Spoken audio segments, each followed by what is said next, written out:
കൃഷ്ണ ഗുരുവായൂരപ്പ. ഞാനിപ്പോൾ പുതിയ ഒരു സന്തോഷ വാർത്തയുമായിട്ടാണ് നിങ്ങളുടെ മുന്നിലേക്ക് എത്തുന്നത്. സന്തോഷ വാർത്ത എന്ന് പറഞ്ഞാൽ നമ്മുടെ ഗുരുവായൂരപ്പനെ ദർശിക്കാനുള്ള സമയം കൂട്ടി തന്നിട്ടുണ്ട് ദേവസ്വം ബോർഡ്. അപ്പം അത് പറയാൻ വേണ്ടിയാണ് വന്നിട്ടുള്ളത്. തുലാമാസം 1-ാം തീയതി മുതൽ ഇനിയിപ്പോൾ മണ്ഡല മകരവിളക്ക് കാലമായി.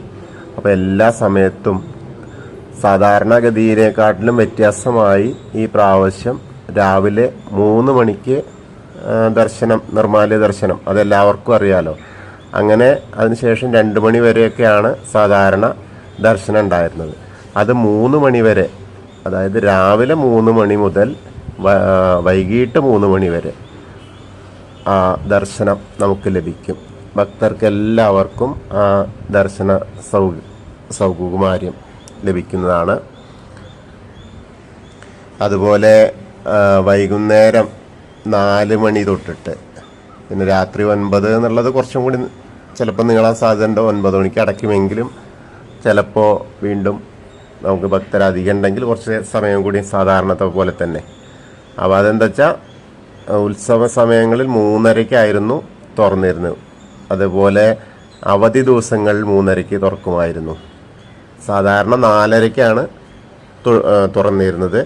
അപ്പോൾ 4:30 തൊട്ടിട്ട് 9 മണി വരെ ആയിരുന്നു. ഇപ്പോൾ അത് 4 മണി തൊട്ടിട്ട് 9 മണി വരെ. അപ്പോൾ അതിലൊരു അരമണിക്കൂർ നമുക്കധിക ദർശനത്തിനുള്ള സൗകര്യം ലഭ്യമായി. അപ്പോൾ 2 കാര്യങ്ങളും ഗുരുവായൂരപ്പന് നിത്യേന ഭക്തജനങ്ങൾ കൂടുതൽ വന്നുകൊണ്ടിരിക്കുകയാണ്. ഇനിയിപ്പോൾ മണ്ഡല മകരവിളക്ക് കാലത്ത് നിയന്ത്രണാതീതമായിട്ട് തന്നെ ഭക്തര് വരാൻ സാധ്യത ഉള്ളത് കാരണം ആണ് ഇങ്ങനെ ഒരു മാറ്റം ദേവസ്വം ബോർഡ് വരുത്തിയിട്ടുള്ളത്. ഈ ഒരു സൗകര്യം നമുക്ക് ഈ മണ്ഡല മകരവിളക്ക് കാലം മുഴുവനായിട്ടും ലഭിക്കുന്നതാണ്. അപ്പോൾ അതേപോലെ അവധി ദിവസങ്ങളിൽ 3:30-ക്ക് തുറക്കുന്ന ആ ഒരു കാര്യം തുടരും.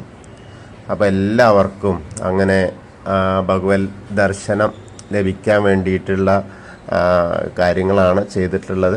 അപ്പോൾ എല്ലാവർക്കും ഗുരുവായൂരപ്പൻ്റെ അനുഗ്രഹം പ്രാപ്യമാവട്ടെ എന്നുകൂടിയാണ് പറയാനുള്ളത്. കാരണം ഇന്നൊക്കെ തന്നെ നല്ല തിരക്കാണ്. നല്ല തിരക്ക് എന്ന് പറഞ്ഞാൽ ധാരാളം കല്യാണങ്ങളുണ്ട്.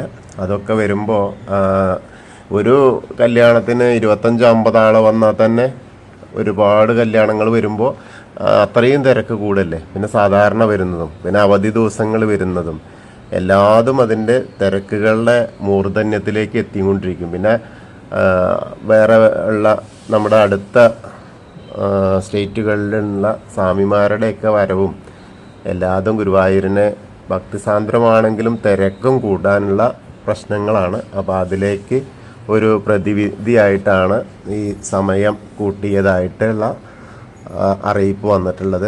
അപ്പോൾ നമുക്കെല്ലാവർക്കും അത് നല്ല കാര്യം തന്നെയാണ്. എല്ലാവർക്കും ആ ഗുരുവായൂരപ്പൻ്റെ അനുഗ്രഹം, കടാക്ഷം ലഭിക്കാൻ വേണ്ടിയാണ്. എല്ലാവർക്കും അത് കിട്ടട്ടെ. കൃഷ്ണായ വാസുദേവായ ഹരയേ പരമാത്മനെ പ്രണതക്ലേശനാശായ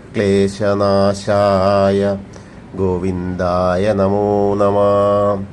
ഹരേ കൃഷ്ണ. ഗുരുവായൂരപ്പ ശരണം.